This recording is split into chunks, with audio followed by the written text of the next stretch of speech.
All right. Recording is on. All right. Good morning. Good morning. This is Coffee with Chiefs. I am Master Sergeant Julius King. I'm the Joint Base Andrews Career Assistance Advisor, and I am joined by my co-host and wing woman, Master Sergeant Melisa Witter from Bolling / Pentagon Career Assistance Advisor. So I think we got a small group this morning, but that's all right. We're going to keep it grooving. For our return visitors, appreciate you guys for coming back. The way this works as we get more people to dial in is this is just an open conversation about whatever topics the audience wants to cover. If you have questions that you would like to ask, please feel free to jump in and ask them. If you don't feel comfortable doing so, there is a comment box on the side, and you can send a direct message to me or Master Sergeant Witter, and we will ask the question for you. So without further ado, I want to start with Chief Oliver. Have the Chiefs introduce themselves, where they work, and where they're from. All right. Good morning, everyone. Chief Ralph Oliver. I'm the Senior Paralegal Manager to the Judge Advocate General. Work up in the Pentagon and pretty much handle everything from accessions, retraining, our schoolhouse, manpower for the paralegal career field. And I'm also the Senior Enlisted to the Judge Advocate General. Looking forward to a conversation this morning. This is a kind of a two-way street, and we want to facilitate some discussion. So, open up and kind of give us the questions, and we'll answer them the best we can. Looking forward to it. Thanks.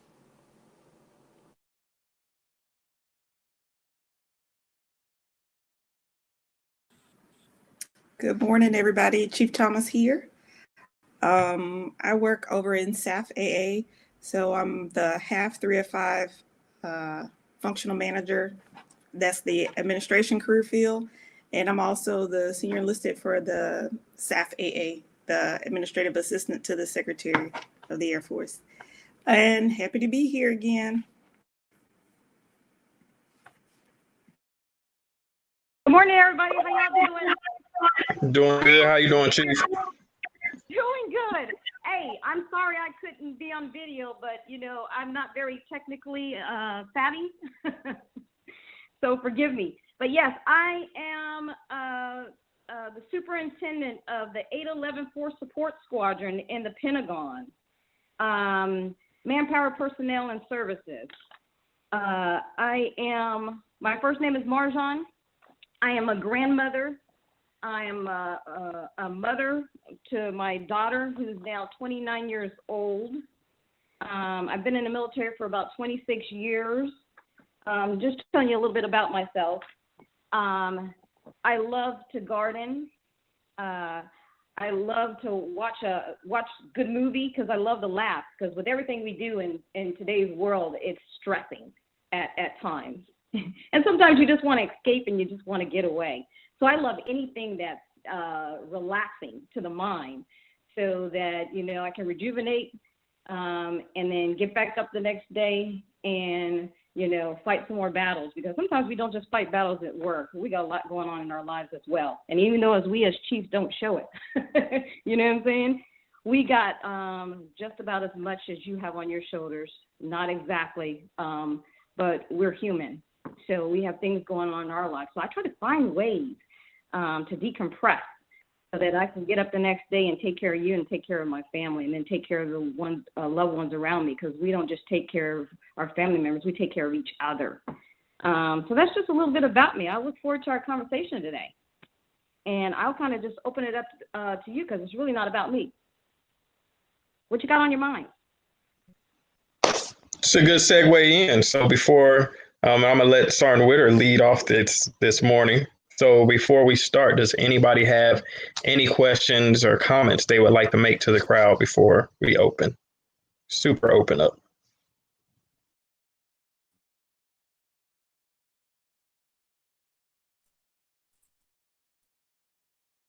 So good morning, everyone.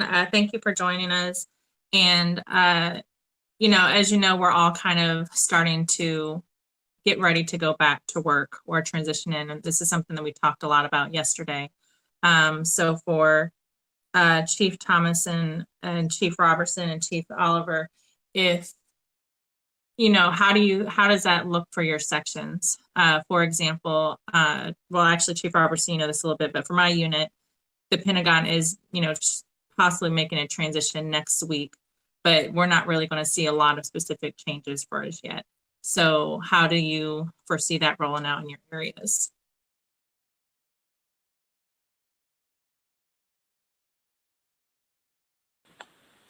Chief Thomas here. I work in the Pentagon too, and we're not gonna see much of a change. So the direction from my director, the SAF AA, is that we're still gonna telework to the maximum extent possible for several reasons. One being the child care issue. So we have a lot of meal-to-meal parents, single parents, and right now the child care is the biggest challenge right now. And second, just for safety reasons, if you're not required to be in the building in my directorate, you're to continue teleworking. So even for me, I will probably only be in the building once a week. And that's just because we have a small contingent of NCOs working in the executive dining facility. So our footprint is still going to be pretty small in SAF AA.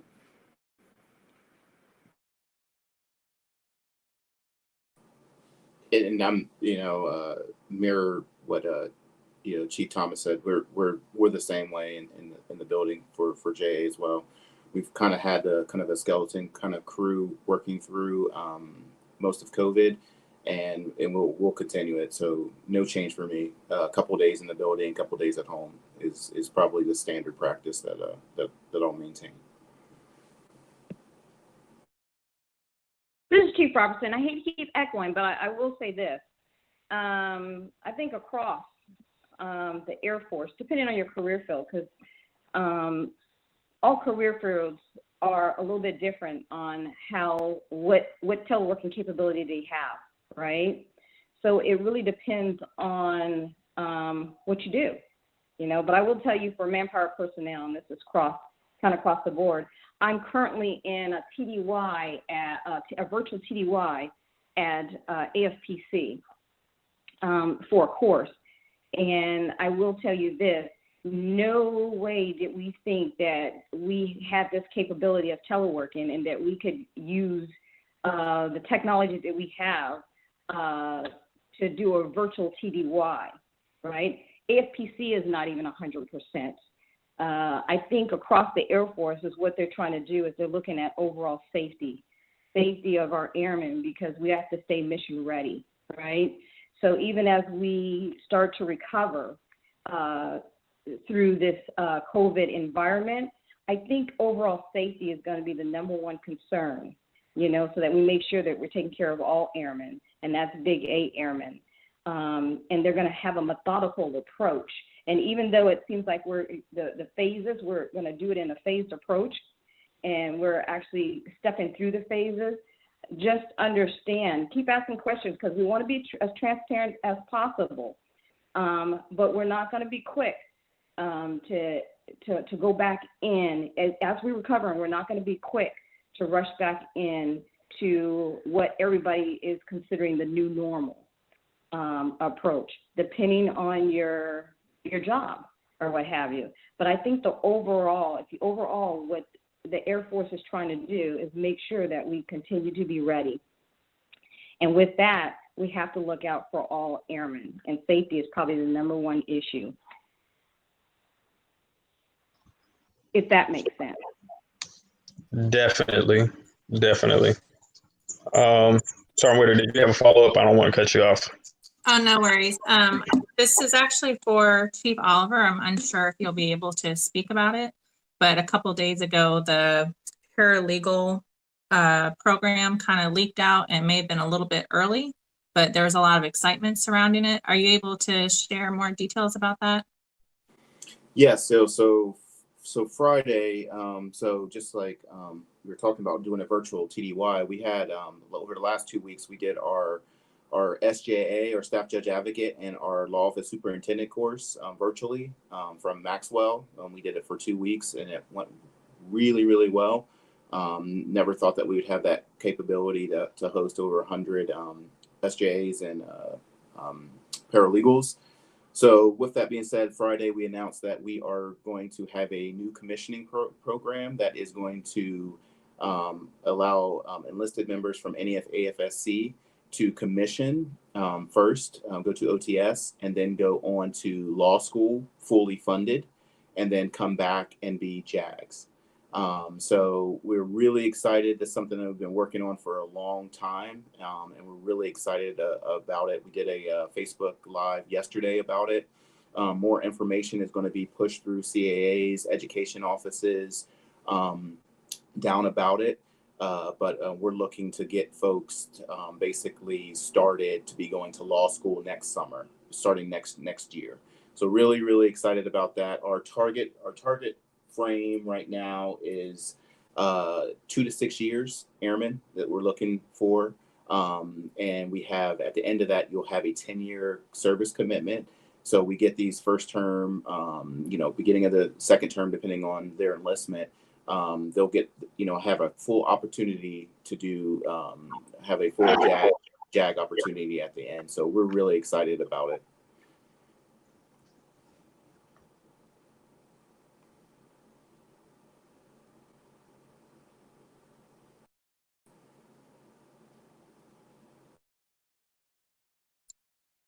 Sergeant King, I think you're muted.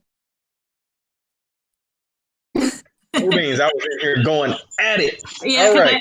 I think I was about to read it, but I was watching your mouth say the words that I was going to read. So go ahead.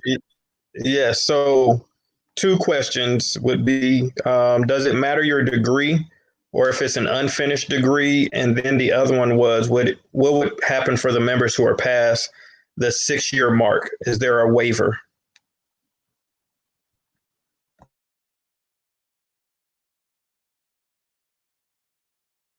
Oh, Chief, you're muted. Me and Chief having issues this morning. I'm sorry, everybody. You know what? I laugh at people that do that, man. So they're on me, right? Like, first, we no degree requirement. We're not looking for any degree requirement, and there is no waiver for the 6 years. That's a statutory requirement because we are commissioning folks first. So this program has been available for officers for a long time to be able to cross over to be JAGs. So we're kind of mirroring a little bit of that program so we can commission people first and get them into law school. And then when they're in between each year, when they go to law school, they come back to the base and they intern in an office as a first lieutenant to kind of practice and try to get used to being a JAG. So that's why we kind of went that way. And also with that 10-year service commitment too, we wanted to make sure that we're giving people enough time to be able to make it all the way up the ladder per se. And I think you had one more question about the finished degree. So everything needs to be finished and completed by the time that they submit their application. So in January, the application is due. So our timeline is 1 November, the application window opens, and then 1 November 21, or I'm sorry, 1 November 20, that the application window opens. 10 Jan 21 is when the application period ends. So everything needs to be complete and submitted by that 10 Jan 21 deadline for us, the board, to meet, select someone, and then go to law school that following summer. Okay. Thank you very much. I apologize for leaking that in advance, but Lieutenant Clayton, you have one? I see you had a question. Please go ahead. Yeah, so I was wondering about law school, right? So let's say they apply, do they have to already have been applied to a law school and accepted? Or does that happen kind of simultaneously when they apply? So that's the whole reason for us to kick it out now, so people can take the LSAT and then apply for law school, get accepted to law school. So by the time that they put the application window opens in November, that they have all of that stuff cleared. So basically, when you submit a package, you are ready to go. Everything. So because when we select someone, you know, our window is really, really tight to get them to go to OTS before law school. We're only going to only have a couple of classes to be able to fit them in before they go to law school. The person that we select is ready to go, no questions asked. Thank you very much for that, Chief. So real quick, as we, over the last couple of months, right, when we talk about these things, outside of talking about leadership, mentorship, development, we've had two big, really big things happen over the last couple of months.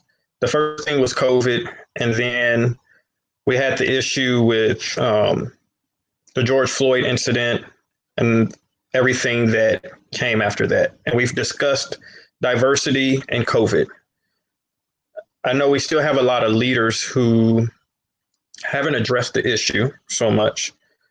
And it was an issue as we were away from, right? We were all teleworking, but as we start moving back into the work center, there are still some unresolved issues or some things that we haven't talked about. So as we bring it back into the office, how are you guys as leaders going to address coming back from COVID and the new working dynamic where people are still feeling away? How do you manage those feelings also with the anxiety of coming back to work post-COVID, knowing that COVID might be kicking back up again? Over. Hey, Chief Thomas here. I'll take a stab first. So for the enlisted in SAF AA, we actually had a deliberate conversation, and our director told all the directors to have the discussion with their directorates, including military and civilian, to actually hold their virtual all calls and have these discussions. So on Monday in our staff meeting, all of the SCS 3-letter directorates, they were kind of reporting back, hey, we had a virtual town hall, got some good feedback. So they've all been directed to have those discussions. But just as the enlisted corps, we had a side discussion. I think it wasn't last Friday, it was the Friday before. And that's kind of what we're gonna do. We're just gonna keep letting people talk, because I was shocked. So many I thought people would be nervous to just kind of be honest about their feelings, but they weren't. They were pretty candid for about an hour and a half. They just kind of shared their experiences, anger, hurt, just everybody, that their emotions were all over the place. And we just told them, hey, just share it. This is a safe space for you guys to share. And so that is what I would encourage everybody else to continue doing. That no, the conversation is not comfortable. It was hard to have, but you have to make people feel comfortable being honest so that you can get to the root of misunderstandings. So I could tell, like, even watching everybody on camera, some people weren't comfortable. I could just tell they weren't comfortable. So I just told them, if at any time they want to talk in a smaller group, we're going to be there to let them express themselves and ask the questions that they want to ask if they didn't understand what was happening around them. And but from a leadership standpoint, like, we have to go ahead and make it available, make people give people those opportunities to express themselves, and then so should our leaders. And because I know my director, we're probably never gonna all be back in the building. I don't foresee us all being back in the building at the same time ever again. I don't see us ever looking quite like we did before March 13th.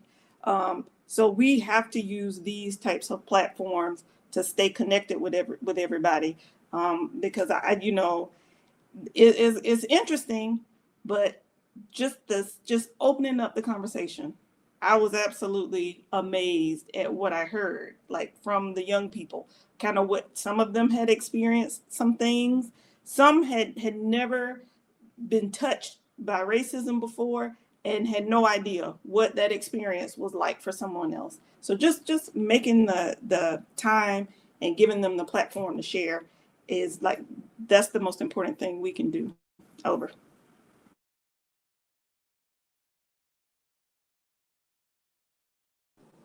Yeah. So, go ahead.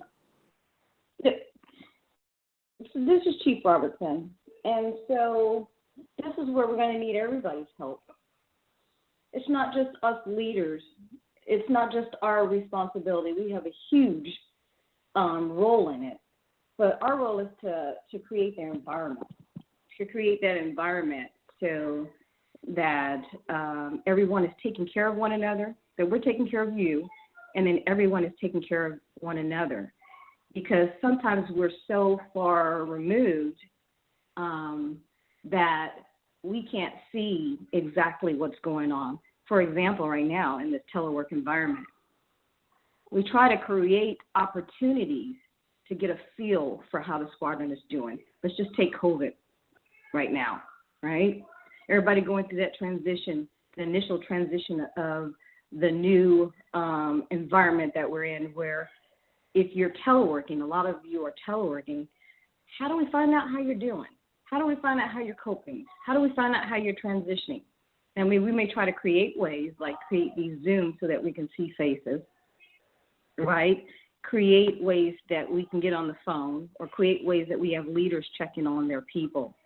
But just like when you're in an environment where you're day-to-day working next to each other, pre-COVID, were we really looking out for each other, even in the office right next to each other?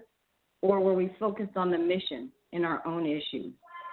So leaders across time, that was their biggest challenge, is creating an environment where everybody's taking care of each other and we're never too busy to look out for one another. And going forward, we're still going to have to try to create that environment. It makes it a little bit difficult, just like Chief just explained, that, you know, going forward, most of us are still probably going to be teleworking, you know. Going forward, what's our new normal look like?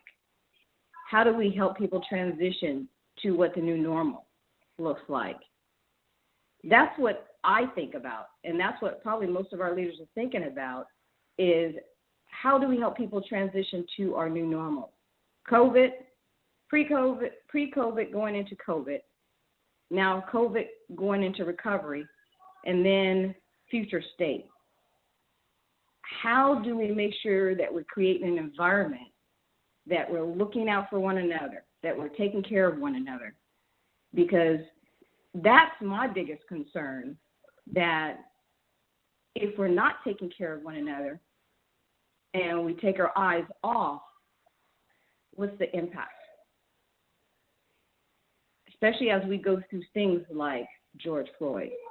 You know what I'm saying? Because if you didn't really have a good environment where you're communicating, then you have to create one. You know, what George Floyd, I think, brought up in the Air Force, because we all know it's probably been there, right? If you never had self-awareness, hopefully you have self-awareness of your own biases. I'm hoping that kind of brought that to light and highlighted that you have to have self-awareness of your own biases, right? And if you haven't truly been listening and hearing, or you're not a good listener, I hope that changes. And as a leader, how do we create an environment to where we ensure that that is happening? You know, how are we creating an environment that we're developing leaders that ensure that's happening? Because we as leaders at the top can't do it by ourselves. We need you. And I don't care if you're A1C. I don't care if you are NCO.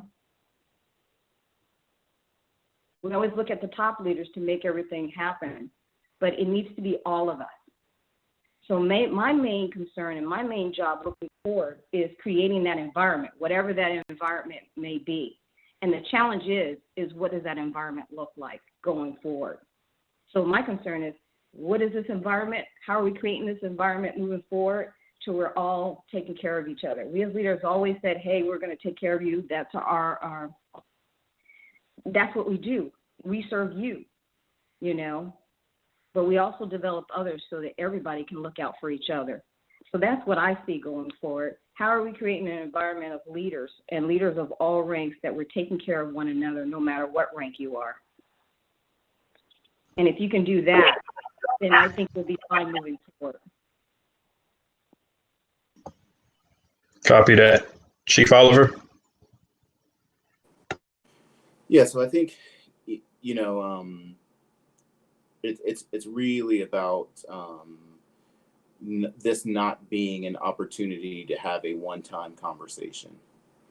This is an ongoing conversation. This is an ongoing education, making people aware that it's happening, and then and controlling the culture of your environment. As leaders, we get to make the culture and of our environment. And one thing that this has shown is, you know, really have we hit home inclusion, making sure everyone's included into the organization.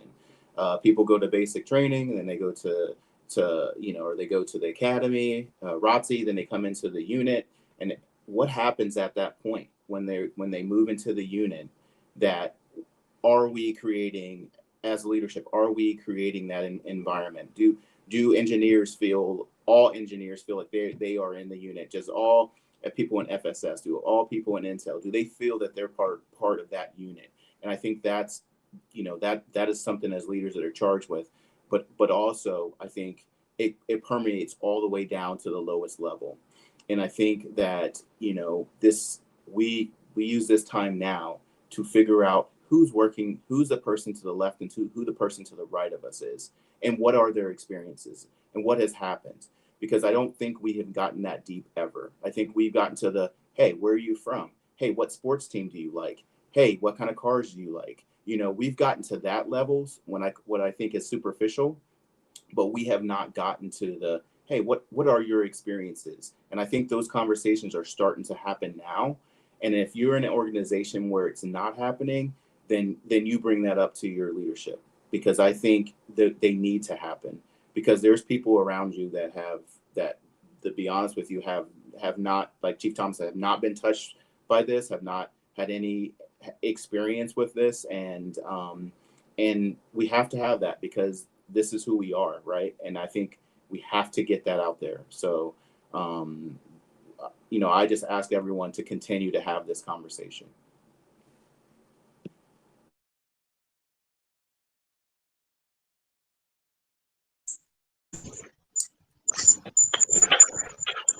Do we lose Lieutenant Clayton? Yes, she said she had to run into a meeting. Got it. But she said she wanted. Hold on, let me go. You can ask the next question. She sent me the question, but I'm trying to make sure I get it right. Oh, all right, I got it. So she said, Chief touched on an important point that as leaders, that we as leaders can't do it all.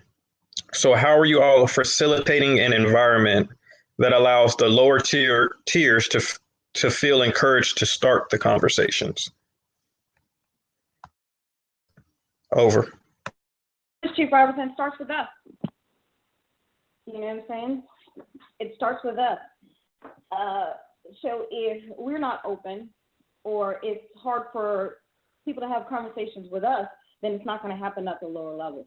So when this initially started with George Floyd, I would tell you that it took a while for a lot of leaders to jump in, some faster than others, because I'm going to be honest with you, it was a conversation that we were trying to figure out how to have. You know, we're human. We're human. And a lot of people don't want to have those hard conversations, or they're worried that when they start having those hard conversations, what's the result or what's some of the impacts from those conversations. So what they wanted to do is make sure that when they had the conversations, they were taking the right approach, right? So it starts with us. We have to be open. We have to make sure our leaders under us can not, because you can't control people, right? All you can do is try to develop people, but we've got to make sure that leaders under us understand that, hey, they've got to be approachable, right? They have got to be open and create environments to have those conversations. Because you're right, we can't do it by ourselves, right? So the only thing we can do is set up the environment that it happens. We've always known throughout history that we create culture, right? We are in charge of the culture of our organizations. And that is so true. And depending on how long you've been in, you've seen that no matter where you go, the culture of the organization is based off of what we allow, what leaders allow at every level, what they allow, right? So we have to set up that environment to make sure that we are creating a culture that leaders and people are taking care of each other. I can't stress that enough. You know, it's easy for us to say, and it's harder to do, to tell you the truth, especially if you've got a culture that's baked in, right? It's hard to open up that and make change. But again, we can't do it by ourselves. The only thing we can do is set the example and continue to get out from behind our desk if you're inside the office, and making sure that the culture that we are set at the top is actually permeating through the unit. It's going to be a little bit harder if half your unit is teleworking and half your unit is in the office, but we'll find a way because we're always looking for ways. Because at the end of the day, our job is to take care of everyone and to make sure everyone else is taking care of each other, if that makes sense. So I want to add one thing too. So I don't know if anybody in the room was at last month's, I think it was maybe like the second week of May. And it was something that the chief from SG said. He was saying how the conversation is difficult to start because he said he didn't want to make a mistake and say the wrong thing. So I remembered that when I opened up the discussion in my directorate, I realized that there would be people hesitant to say things because they may say something that's not politically correct, or they may use the wrong words. They will have a genuine question, use the wrong words, it come out wrong, offend someone, and then all hell breaks loose. So I knew that going in. So I told everybody that I wanted people to just speak. And then let's say if someone asks a question and they said something that may be taboo or inappropriate, we'll lovingly correct them and then go ahead and answer that question, because I know that's a barrier for some people, because it used to be a barrier for me. You could open up dialogue all day, but the minute you said something that was just like, I would shut down. So I would ask everybody to do the same thing, that just be sensitive to that some people may not get the words right, but if their intent, like if they're genuinely, they just don't understand, help them in a kind way to say, hey, please don't use that word, or that word really does trigger something in me. Is there a better way to describe this thing? Do it that way so that you don't shut people down. Because I think the worst thing that could happen is a young person that maybe they grew up in an environment where they were told that you stick to your own tribe, like you don't mix and mingle with other types of people. And then they join this big kaleidoscope called the Air Force, and they want to ask a question. Like some young person really doesn't understand another culture. They ask a question and everybody jumps on them. They'll probably never speak again. It's kind of like when you go to church and somebody makes you feel bad and you never go back to church again. So that's what I would ask everybody in the room, from the top leadership all the way down to the airman basic, that when you're talking, let people be human and lovingly correct them.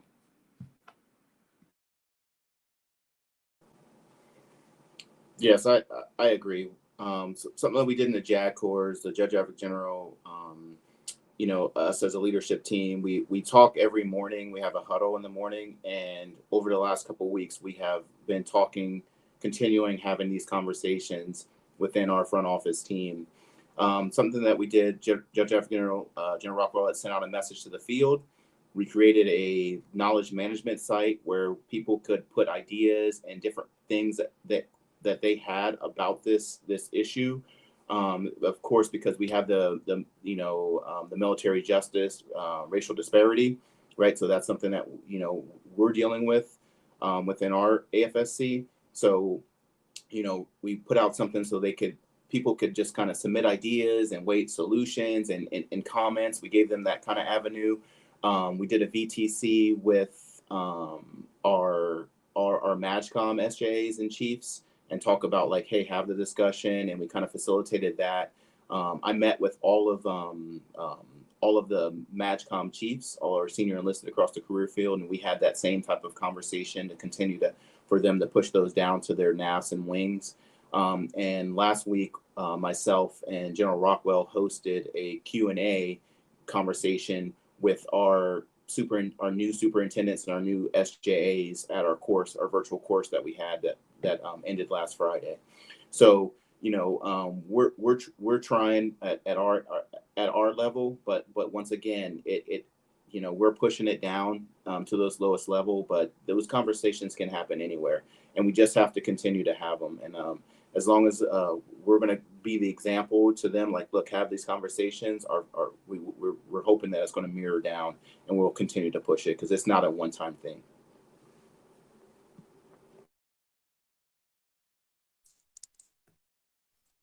Thank you all so much for those responses. And before, I'm unsure if Sergeant King has another question, but I did just want to make a comment, like as a wingman, everything that you're saying, I completely echo that it does take all of us, because no matter what rank we all are leaders, and it's important for us to remember that it's not going to be a one-time conversation. It is going to be difficult. And for me, two of the things that weren't mentioned, but I think are really important, is just that actions speak louder than words, right?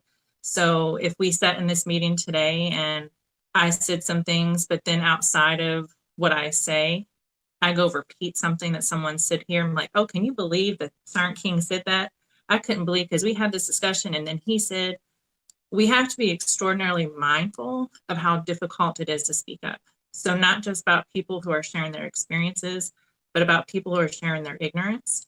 And we have to remember that as we wear the Air Force over our heart, that we're one team, and we are held higher than the civilian population, right? I always joke, they need more UCMJ in their life, but really and truly, it's very important that we set the example and model behavior, because for myself as a military member, and I don't know if this has happened with any of you, but I've had people give me a phone call because they think I know more about Corona, or I have different opinions about some of the civil rights things that are going on currently.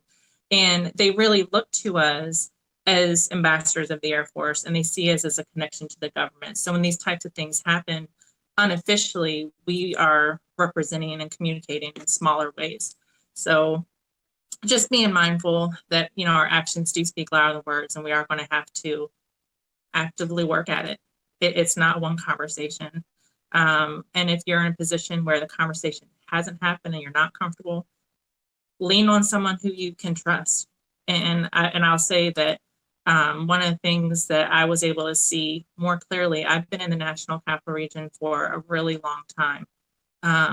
And by putting this initiative together, Sergeant King and I really lucked out, because we get to hear from chiefs every week. Chiefs that before were in meetings and unattainable, you know, just passing by in the Pentagon. So I really appreciate, and I know that we have a lot of great leaders that can, you know, we can lean on and talk to. So thank you so much for your words of wisdom on this, because it is a really tough subject. Sergeant King, what do you have brewing? I know you have something over there. No. I'm just sitting here listening and trying to soak it up. I think for me right now, I'm trying to make sure I take a lot of it in. I have the huge task of doing FTAC. We'll be doing FTAC next week in person. So a part of my job is going to be, of course, with FTAC, we're welcoming in our new airmen, right? The bad part about it is some of these airmen just got to the base during COVID, had to quarantine for 14 days. Then most of their jobs were teleworking. They may or may not have been in the duty section once or twice. And then on top of COVID, we had all these other issues going on. And now it's like, all right, we're going to start returning back to work. Well, some of them haven't had real interactions with active duty members in FTAC starting next week is going to be their first time. I'm pretty sure they've talked to their supervisors or their first sergeants, commanders, superintendents, but I might be that first senior NCO that they've seen since tech school. And they're going to be looking to me to have some of those answers, right? We're going to have an open dialogue at some point during FTAC, and these things are going to come up. I don't know all the answers. I have my opinions, right? I have my feelings, but a lot of what I will be giving will be what I've learned during these Coffee with Chiefs Power Hours, because we've had some very, very hard conversations over the last 2 months. And we've been able to not only just learn from chiefs, but have chiefs say, I learned something from you. So where I'm thinking all the great ideas I'm going to get is going to be from you guys. Hey, I've learned that I might have had a great idea or two, or one of the airmen that attended, or one of the shirts, or somebody had a great idea that I can lean on as I move forward. So I've really been in the mindset of grabbing as much as I can from you guys, not just from our chiefs, but from everybody, and making sure that when I move forward next week, that I send out the right message on behalf of not only myself, but for the Air Force. So that's what's been brewing over here as I listen to everybody speak. So that's what I got. You will. You will. I think you're going to surprise yourself. You know what I'm saying? So a lot of us leaders, when we step into a position or we step into a situation where we're not quite familiar or what have you, we lean on others as well. But I've, over the years, constantly surprised myself with how much I know. You know what I'm saying? And when you're taking care of people, I did it for 7 years as a first sergeant, right? I lean into my experience and to my heart. And when you're taking care of people and you're talking to people with your heart and the experience that you currently have, you can't go wrong. You know what I'm saying? You're in one of those positions, oh, I admire, you know, because it's the ultimate way to serve, right? And it's the young airmen coming in from tech school. You know what I'm saying? And we're all, you're setting the along with their frontline supervisors. You're going to do a great job. Oh my gosh, you are. And now that you have made your connections, you have all of us, you know, to lean on. But the focus is going to be on them and helping them adjust, because that's what they're having a hard time doing probably at this point, is adjusting and helping them connect to other airmen, right? Laying that foundation of what they, you know, need to focus on, starting out at their first duty station, and the knowledge that they need to have, because you have all these briefers that come in that are helping you as a team, because y'all are doing it as a team or what have you, but you're the facilitator, you know, and I really admire the position that you're in. But you got it. I'm telling you. You know, even though, you sound like, wow, I got this big responsibility. It is an awesome responsibility. It is a big responsibility. The fact that you feel that way tells me you're the right person for the job, you know. So just know that you're not alone. You know, we're all here for you. Heavily appreciate that. Yeah, you're welcome. Thank you. Thank you for what you and Sergeant Witter do. We really appreciate it. Yes, so it'll be mandatory for all 50 of my students to attend Coffee with Chiefs next Wednesday. So it's happening. It's happening. So, Sarah Thomas, I see you got your hand up over there. Hi. Okay, so my question is, we're speaking of transitions. And we can't hear you. can you hear me now? Now? Still can't hear you. What's the one meant to be? I can hear her. I can hear you, ma'am. We hear you. Okay, well, never mind. Go ahead. I just can't. But as long as they can hear you, Chief Oliver said he can't hear you. But for somebody we can all hear, Sergeant Thomas, go ahead and say what it is. And then if somebody wants to repeat it, CMS Sergeant Mickens, if you want to repeat what she says, that'll definitely help us out. Thank you.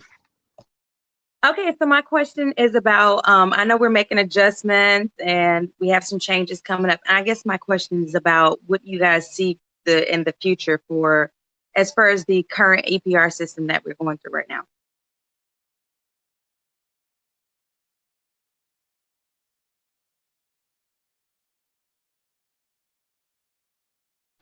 Okay, hey, sorry, hey, this is Maker. So she was asking, said, in light of changes that are coming up, what do you all see as the future of the EPR system as it is right now?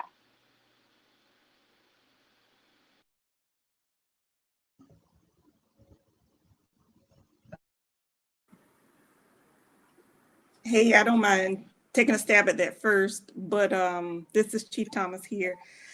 But I guess I need to know specifically what area of the EPR system you're concerned about, because everything you're required to do, you can kind of, like as far as your job performance, for the most part, a lot, it depends on your career field. You can still do your job from in a virtual environment, so that really shouldn't affect your EPR. As far as leadership opportunities, we're sitting in a leadership opportunity right now. There are plenty of leadership opportunities in the virtual environment. In the telework, that there's still ways to mentor and look out for people and see people without being right next to them. So I don't know what that's going to look like. And I don't know how much of change in the actual EPR system is necessary. I think the majority of the change is just going to be within us mentally, shifting how we lead, because it doesn't mean that like this environment does not give anybody the excuse to no longer be a leader.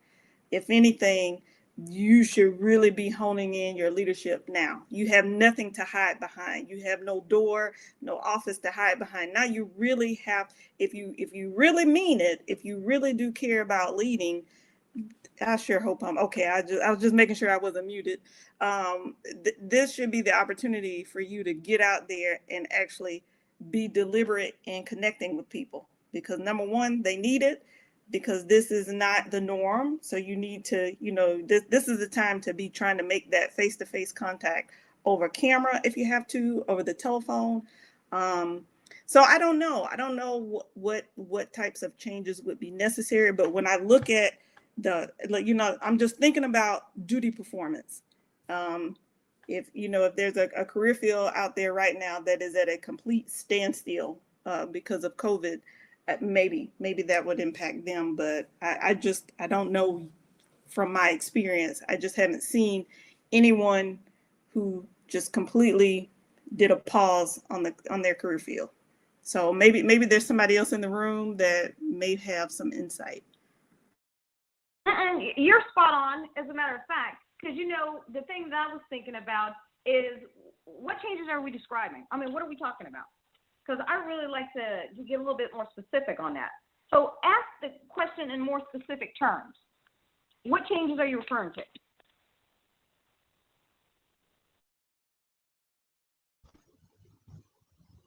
Sorry, Thomas, I think that's over to you. I know. Just give me 1 second. I'm trying to think of what I was thinking with that. No, that's fine. That's fine. Yeah, that's Can somebody repeat what she said? There's like 5 of us that didn't hear what she said. No, she said she had to think about it, specifically what she's asking, because I need to that specific in order to answer that question, because our job doesn't change. And people's job in the Air Force doesn't change. There's nobody that's standing still. As a matter of fact, we're leading even more in this environment, because this is what we were built for, these type of challenges. This is what we were built for. So I want to know specifically what she's talking to or referring to about the upcoming changes in the eval system. I feel like you guys. So I'll say that I'm sorry, Sergeant Thomas, you can go ahead.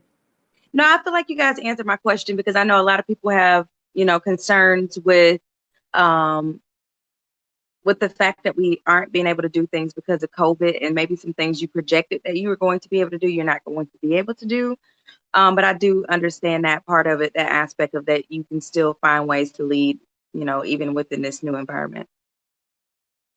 Yeah. So if you're thinking about leading in these professional organizations, you know, leading the big things across the wing that are events that we normally, or most people lead in to show or demonstrate that they have potential, there is other ways to do it. It doesn't necessarily have to be through those type events.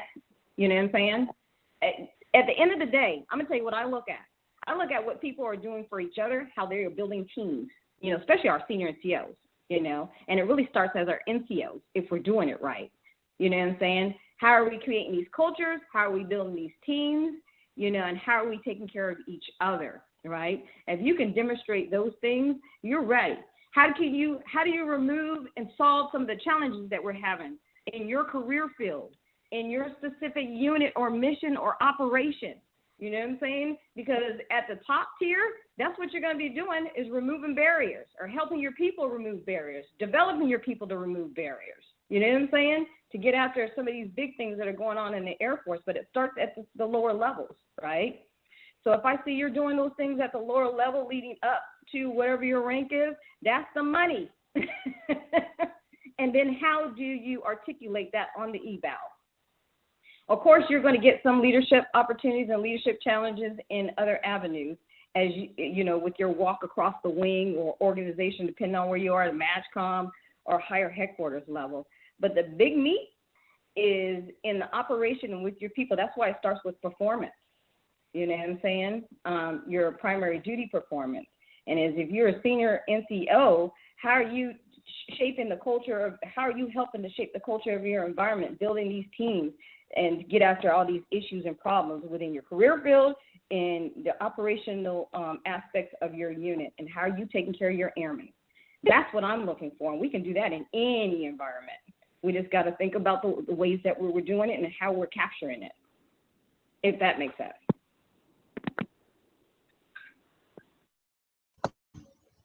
Chief Oliver, you want to touch that one? Yeah, just briefly. You know, from my perspective, I don't see a change, because you lead in all environments, no matter what. I will tell you that this COVID has been challenging, and we've had some paralegals come up with. They've created a Facebook page where they do training within the career field. So, you know, which is amazing, because now all of our paralegals are connected through this page and they do all kinds of different training. We announce different things on there. All of our senior chiefs and senior master sergeants are doing chats on there. So they're doing Facebook live sessions. So, you know, and this was thought up by a group of paralegals that, you know, wanted to continue to push the mission forward. So I think in any environment, there's always opportunity to lead. When you talk about those other activities, I always would tell my folks, get involved in stuff that you like and that is near and dear to you. Whether it's sports, whether it's your kids' activities, whether it's something on base or something in your local community. I think when you get involved in things that you care about personally, it doesn't become a box check. It becomes something that you're ingrained in, which is something that you're not going to do for EPR period or a quarterly period. You're going to continue to do that your whole entire career, because it's something that interest you, and you're going to put that passion into it. And the same passion that you're going to put into taking care of your people, you're going to be doing the same type of thing when you have these programs and things that you're involved in. So that's all I'd like to add. All righty. I heavily appreciate you guys. So it looks like we're a little bit past the hour. So at this time, we'll leave it open. Does anybody have one more question or any more questions before we turn it over to the chiefs for their final thoughts and maybe a book suggestion or podcast suggestion? Yes, no, maybe so. All right. So we'll go starting with Chief Robertson. If you want to, you have a book podcast. I was going to say a bookcast. If you have a podcast or a book that you would like to suggest for the group, and then if you would like to give us your closing remarks. After her, we'll go with Chief Oliver, and then we'll end with Chief Thomas.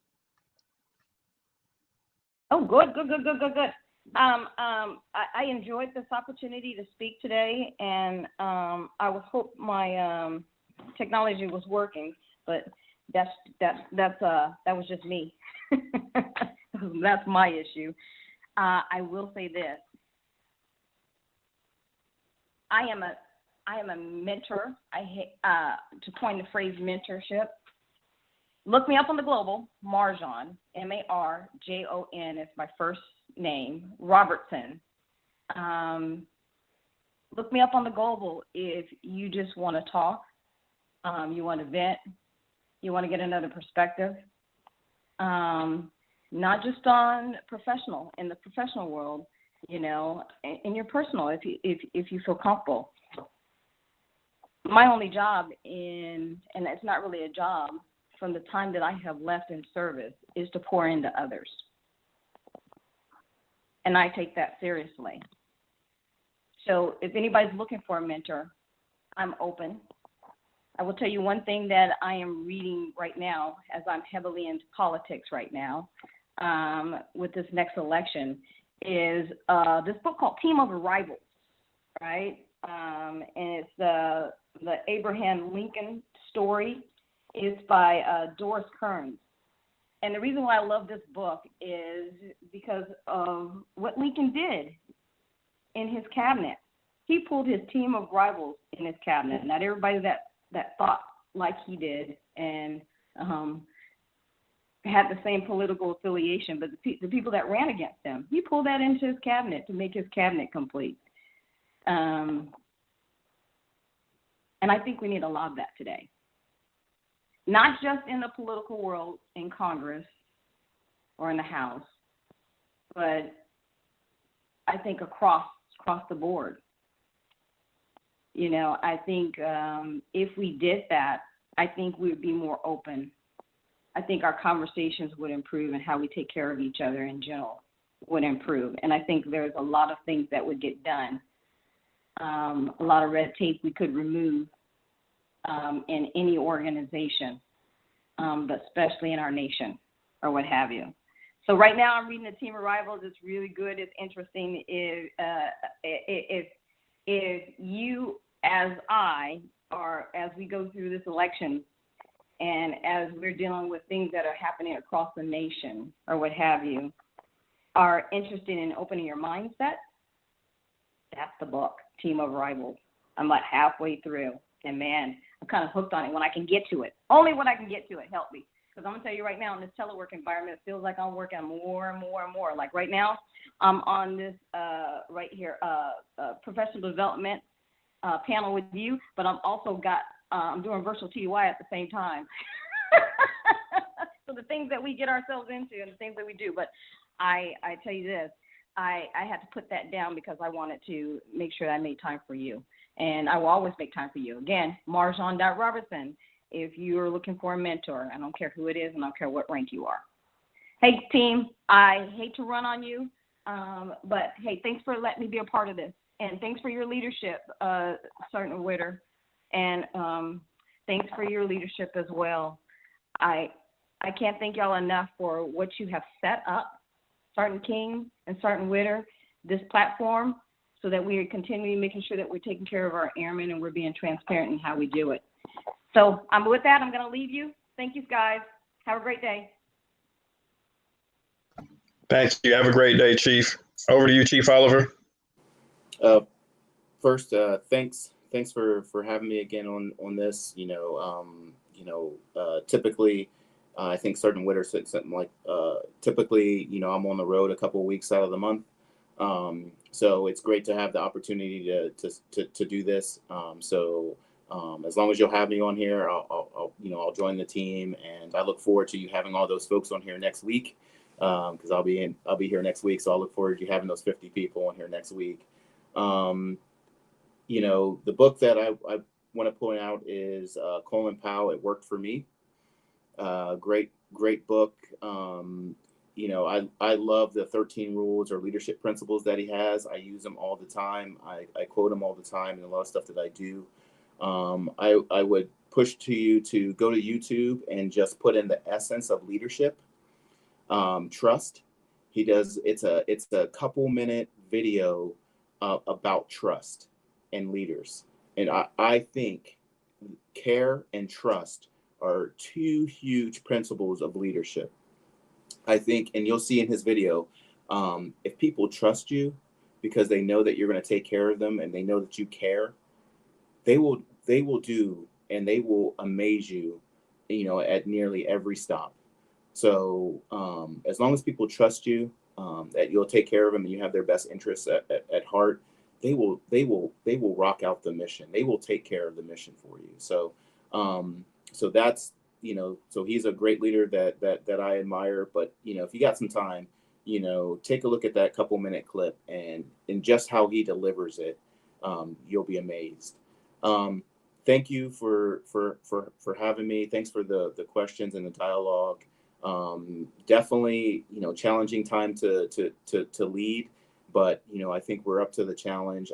We got some things to fix. I think it's evident that we have some things to fix. I will tell you, walking around in the building in the Pentagon, I'll tell you with the Air Force leadership, I think we are ready to fix things. I think we are ready to not walk past a problem. I think we own it. And I think that I look at this issue, and when you look at civil rights, you see a boulder, a picture of boulder, and you picture a whole bunch of hands on this boulder, and you're pushing it uphill.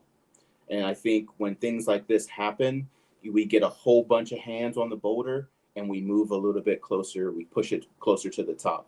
And I think as leadership right now, our challenge and our charge is to make sure that we have all of those hands, and those hands stay there, and we continue to push to the top. So we're going to do that, and that's going to happen at every level. But thank you for your time, thank you for your leadership, and look forward to more of these chats. Thanks. Thank you guys again for having me here. I'm just like everybody else. If we were in the building and this were held at Andrews or Bolling, I wouldn't be able to attend because I wouldn't have a way to get over to Andrews or Bolling because I don't drive to work every day. So it helps, like the fact that I can't go anywhere. I could just kind of hit pause and help even more. So I think it was more of a blessing for me to be able to participate, because if the event didn't happen in the Pentagon, it was rare that I was able to get out. Number one, because I had no transportation.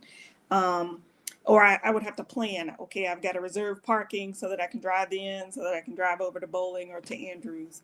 My advice for everybody else is to keep talking to each other, keep being transparent, keep being honest with each other, and do platforms like this in your own organization. So if you're a staff sergeant and you're wondering, like, how am I gonna hone in on my leadership skills while I'm in a virtual environment, set something up like this within your organization to lead something. To me, I feel like everybody should kind of be stepping it up, because number one, we don't see each other, so we should be making an extra effort to connect with each other, because it's not as easy as just driving by somebody's office and popping in and seeing how they're doing and looking them in the eye. And just keeping those lines of communication open. I still do record reviews for people. They still send me their records. I review them, and then I set up a block of time. I should pull up the records on the screen and share out my screen to them in Microsoft Teams. Like, if I'm using my work laptop, I can't do the camera, but I can still share out my screen so that we can just go through EPR bullets. Keep doing this type of stuff. I don't let this shift in environment change how you lead. I mean, you have to change your tactic, but don't let this stop you from leading. So just continue doing that for people. And if you want someone to review your records, continue to reach out to people and ask them for feedback. And I like to do them in person. So I like using the sharing out my screen and walking them through my notes, or, like at least turning on the camera on my phone or my personal laptop so that they can see my face. Now, as far as books, you guys know, if you've been in one of these panels while I was on the panel, you guys know I'm not reading anything serious right now. I'm still Harry not Potter. reading anything. I'm still reading Harry Potter. So it's like I finish a book and then I move on to the next one. So I'm at book 4 now. So, but that's all I have for you guys. I want everybody to kind of stay encouraged and keep thinking about that person that's out there who's not communicating, because we see kind of the same types of people dial into these conversations, but there is that person out there that's kind of suffering in silence. So keep thinking about that person. Right now, everybody should be picturing that person in their head right now. You probably know someone in your organization that doesn't really come out often.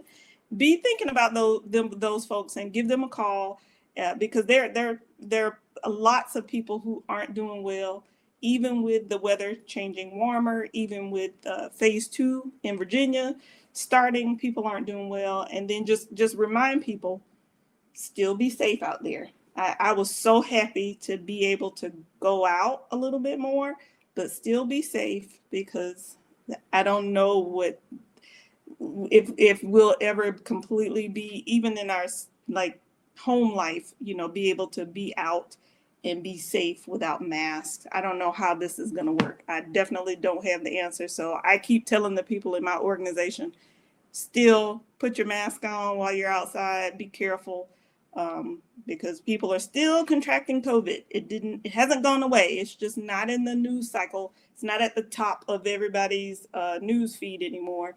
But people are still getting sick. And that's all I have.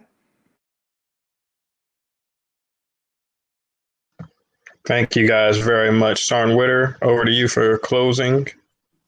So it's a really small group, just how we started. So I'll be quick. Just a reminder that all these are recorded and they'll be posted to the NCRCAA YouTube channel. Both Sergeant King and I typically will share a link on our Facebook page as well if you see those. But definitely Chief Thomas and Chief Oliver, I really appreciate you making the time to be a part of these as repeat panel members. Every time the conversation is a little bit different. We now know the audience will be bigger next week because we have a captive audience. So that'll be very exciting. But I really genuinely do appreciate you, and I hope that you take care until I see you next time. Sergeant King.